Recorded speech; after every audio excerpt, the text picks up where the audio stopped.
आपन गायिका Hira Mohanty. SR movie tone banner रे गोटे बहुत सुंदर रोमांटिक गीत आज मु गाई स्मृति स्टूडियो रे भुवनेश्वर रे जहाँ को संगीत रे सजीचंती मुन्ना महांती एवं लिखिचंती गिरिजा बाबू। बहुत सुंदर है गिरिजा प्रसाद लिखिचंती। ए गीतर प्रोड्यूसर हेले सुनील कुमार पंडा सर। बहुत सुंदर गीतटी हेची मते लागुच आपण मन को निश्चय भल लागो। मेलोडी सब बेले समस्त को भल लागे। बहुत मेलोडियस गीतटी हेची। समस्त को रिक्वेस्ट करबी ए गीत को आपण माने आदर सहित ग्रहण करिवे बोली मोर आशा तथा विश्वास। रिक्वेस्ट करबी निश्चय गीतटी को देखंतु। SR movie tone YouTube channel को आपण माने शेयर करंतु, सब्सक्राइब करंतु और बहुत सारा लाइक करंतु। Thank you.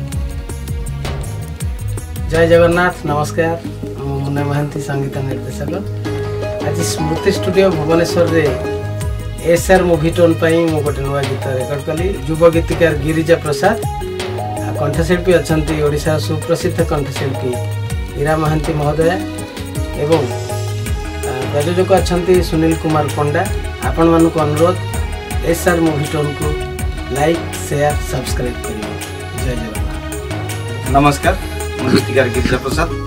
आज नुआ रोमांटिक गीत डब है धीरे धीरे धीरे। एसआर मूवी टोन को लाइक शेयर करिए। नमस्कार। मो शांतनु कुमार परिसर। आज एसआर मूवी टोन रे एक रोमांटिक गीत प्रस्तुत है धीरे धीरे धीरे, जहाँ कंठशिल्पी अच्छा हीरा महांती। आपण मन को अनुरोध कर एसआर मूवी टोन को लाइक शेयर और सब्सक्राइब करेंगे और बेस भल पाइबा देवे। आगामी दिन आपण मन अनेक रोमांटिक गीत आनिक आसो।